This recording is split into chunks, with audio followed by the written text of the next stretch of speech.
ternário. Trindade, 3. Né? Outro dia perguntaram no meu grupo do Telegram, o Super-Humano 360, o chat, né? Inclusive, para quem quiser participar do grupo Super-Humano 360 chat, é gratuito e está o acesso aí para vocês na descrição do vídeo. É só clicar que vocês acessam o grupo do Telegram. Serão muito bem-vindos a participar do grupo. Dentro do grupo perguntaram, Otávio, por que tudo tem 3? Por que na maçonaria tem um grau 33? Por que várias coisas são 3? Tem o número 3 para todo lado? Aí eu falei, vou responder essa pergunta na live. Porque eu já sabia que eu ia fazer essa live hoje. Ela não estava pronta. Né? Na verdade, ainda nem está. Né? Estamos construindo ela agora. O máximo que eu fiz foi jogar umas imagens no PowerPoint 10 minutinhos antes. Mas ela estará pronta quando a gente fechar a live. Ela não estava pronta ainda, nem tinha começado. Mas eu já sabia que ia tratar muito do ternário. Então a trindade vem do ternário, né? O 3. O ternário vem de um binário mais um terceiro elemento, que os neutraliza. Como assim? São duas polaridades, masculino e feminino. Quando elas se equilibram, se completam, vira o 3, porque surge um elemento neutro. Então, alguns exemplos de binários para vocês entenderem. O masculino e o feminino é um binário, né? A partir do momento que eu falo que existe um ser que é masculino, né, porque ele nasce com um gene masculino ali, tem um órgão sexual masculino, surge um outro ser que não é o masculino, que é diferente dele, que é o quê? É o feminino, né, e que se completa com o masculino, e a união do masculino e do feminino gera um elemento neutro, que é um filho, por exemplo. Existe um outro binário que é a luz e a sombra, ou a escuridão. Luz, escuridão. Existe a luz e quando não tem luz, está escuro. Então, é um binário. Ectoplasma e matéria, ou matéria e energia, é um binário também. O pensamento e a vontade é outro binário. O mental e o físico é outro binário. Entende? Quando a gente passa do binário para o ternário, a gente adiciona o elemento neutro. Então, o masculino e o feminino, né, qual seria o elemento neutro? É o que nós chamamos nas nossas lives de eu sou eu, ou de caduceu, que é quando a kundalini do masculino e do feminino energeticamente se entrelaçam, e quando elas se entrelaçam, sobem juntas, existe a conexão perfeita do masculino com o feminino, nós temos o eu sou eu. Um filho poderia ser também um neutro do binário masculino e feminino. Né? No caso da luz e sombra, nós temos a penumbra, que é a neutralização da luz e da sombra, é um elemento neutro. Entre ectoplasma e matéria, nós temos o plasma, a neutralização. Entre pensamento e vontade, nós temos o desejo, é a neutralização. Entre o mental e o físico, nós temos a energia, é a neutralização. O primeiro passo para a gente sair da bipolaridade é a gente inserir um terceiro elemento que promova a neutralização. É o ternário evoca o número 3, né? Que corresponde, né, no caso da Cabala, a letra do alfabeto hebraico corresponde à letra Gimel, né, que é um símbolo geométrico que corresponde a um triângulo. Né? Aí o que acontece? Quando a gente fala em inserir um elemento, gente, não é que a gente insere, é que as polaridades elas se completam de tal forma que surge uma força neutra, que não é mais a força negativa e não é mais a força positiva, elas se completaram, se somaram, não existe mais aquele efeito de dialética. Né? É como se o símbolo positivo, eu estou usando aqui o símbolo positivo, negativo e neutro no sentido ilustrativo, isso não tem nada a ver com, é relativo, tá? Não é absoluto, não estou falando de nada bom ou ruim, positivo e negativo apenas como polaridades, sabendo que não existem essas relações dialéticas entre os elementos, um que se sobrepõe ao outro, o positivo é o bonzinho, o negativo é o ruim, não. São apenas duas forças contrárias, não tem bom nem ruim. E esses elementos eles se criam e formam uno, através de uma relação que é dialógica. Relação dialógica quer dizer que não existe superioridade de forças, elas se completam, elas são complementares. E é assim que a gente neutraliza o ternário, não é pela inserção de um elemento neutro. Ele surge o neutro pela fusão dos dois, como, por exemplo, a penumbra. Né? Existe a escuridão, existe a luz, a gente não insere a penumbra no meio. A mistura de um pouco de luz com um pouco de escuridão, surge a penumbra, que tem um pouco dos dois. Entende? Então, quando você complementa esses dois elementos, eles interagem entre eles, surge naturalmente esse 3. Né? Então, a gente vai ter o primeiro arquétipo, né, que a teosofia cria, né, falava, que é o arquétipo teosófico, o ternário teosófico, que é arquétipo, homem e natureza. Essa é a trindade que eles usam. Só que quando a gente olha esse arquétipo, esse ternário teosófico, arquétipo, homem e natureza, a gente percebe que a gente vê nele o elemento, o esquema teológico da trindade divina ou da Santíssima Trindade. Né? Deus, ou Deus Pai, que se manifesta na humanidade, nós temos o Deus Filho. E o Deus Pai, quando se manifesta na natureza, nós temos o Espírito Santo. Essa é a trindade que a gente vê na religião. Né? O Pai, o Filho e o Espírito Santo. Deixa eu ver aqui, onde que a gente está vendo. Ah, a gente está na imagem certinha mesmo. Então aqui nós temos vários elementos de trindade. Né? O presente, o passado e o futuro. Isso é uma trindade. Passado e futuro se neutralizam, a gente tem um elemento trindade. Então, continuando. A mesma coisa a gente tem no ternário temporal, que é esse que eu estou falando. Passado, presente e futuro. Ao mesmo tempo que podemos dizer que o presente delimita e neutraliza o passado e o futuro, o presente, enquanto neutro, ele contém em si elementos passado, que é o negativo e passivo, e elementos futuros, que é o positivo e ativo. Quando a gente aproxima esses dois que eu falei primeiro, né, tanto presente, passado e futuro, quanto o arquétipo, natureza e humanidade, né, a gente vai ter a questão, a gente poderia, deixa eu ver, por analogia, vamos dizer que o presente corresponde ao arquétipo, o futuro à humanidade, passado à natureza.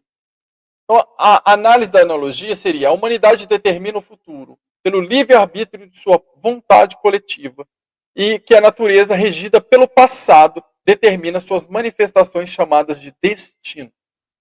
Então, o instrumento dela é a fatalidade, inexorável, cristalizada e, portanto, passiva. Aí gera um arquétipo que é andrógeno, que tem características positivas e negativas, masculinas e femininas, né, que é o que a gente chama de providência. Então, a gente vai ter aí a trindade da providência divina, que por um lado temos o negativo, que é a fatalidade, por outro lado, o positivo, que é a vontade.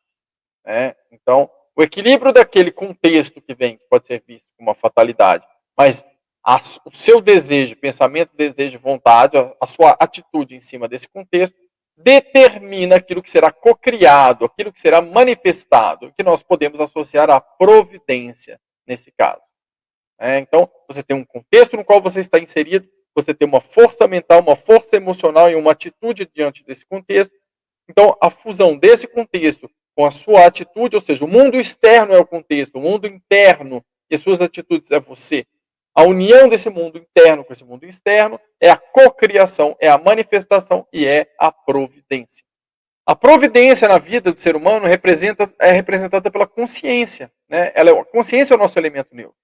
Ela não empurra nem bloqueia nos caminhos, ela apenas ilumina o nosso caminho, a consciência. Então, quando a vontade do homem determina o futuro, como a gente falou há pouco, a gente pode adicionar então os karmas e dharmas que influenciam essa determinação. Né? Então a gente vai ter a consciência com seus créditos e débitos. Né? Negativo, débitos, seus créditos positivos, elemento neutro, a consciência.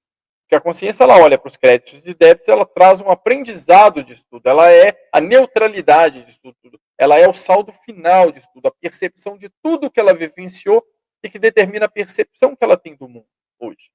E se a consciência e a energia fazem parte de um mesmo binário, como a gente falou antes também, porque eles têm relações dialógicas, né? Elas são complementares e não hierárquicas, a gente pode transformar isso num triângulo diferente. Eu vou mostrar para vocês. Deixa eu ver. É esse aqui de baixo. Então a gente tem essa trindade. Eu sei que o assunto é complexo, tá, pessoal? E não tem como a gente ensinar anos de pesquisa e experiência em determinadas coisas em uma live de 1 hora, né? Mas a ideia é a gente conseguir compartilhar um máximo de chaves e gatilhos mentais para vocês conseguirem olhar para isso e tocarem para frente esse conhecimento dentro daquilo que interessar a cada um, poder aprofundar dentro daquilo que vocês acharem que é necessário, tá bom? O assunto é complexo, mas ele traz muitas chaves e muita coisa para o processo transmutativo, o processo alquímico. Então a gente estava nessa imagem aqui. Né? A gente vai ter o triângulo Pai, Filho e Espírito Santo, que corresponde ao triângulo criação, atração, realização, que corresponde ao triângulo Energia de terceira, quarta e quinta dimensão. Terceira dimensão é a nossa energia kundalínica. Quarta dimensão, a neutralização do espaço-tempo. Quinta dimensão, a nossa energia taquiônica, ou energia vril. As pessoas falam energia vril ou energia taquiônica. A gente tem o ternário do ectoplasma, plasma e matéria, e temos o ternário pensamento, desejo e vontade. Todos esses ternários, eles se sobrepõem uns aos outros, se interlaçam para a gente conseguir trabalhar a nossa questão de manipulação consciente ou cocriação consciente da matéria, cocriação da realidade. Durante esse tempo eu me deparei, esse tempo que eu pesquisei até aí, essa parte da trindade, um conceito de Dáquila que eu achava muito interessante. Eles diziam, tinha uma apostila lá em 2003 de pesquisas nossas que falava o seguinte, que o Pai, Filho e Espírito Santo estão dentro de cada um de nós. O homem precisa organizar e manipular esses três itens. A partir do momento que o homem domina esses três, ele torna-se um Deus criador. Por isso Jesus Cristo diz que todos nós podemos fazer o mesmo que ele fez e muito mais. A pessoa tendo conhecimento desses fatos, ela tem poder, tem controle e tem manipulação. Poder, controle e manipulação não no sentido negativo, gente. Poder é o quê? Força mental, capacidade de cocriar. Controle de você pensar numa coisa e conseguir manifestar aquilo. Manipulação é no sentido de transformar a realidade de acordo com aquilo que a sua mente processa. Você pensou, você realizou. Então, de acordo com essa pesquisa, o pai é o pensamento, é a consciência. Ele vai agir no nosso ectoplasma. Ele está relacionado com a quinta dimensão e as dimensões acima, ok? Pai da quinta dimensão para cima. É aquele que organiza, é aquele que planeja, é aquele que discerne.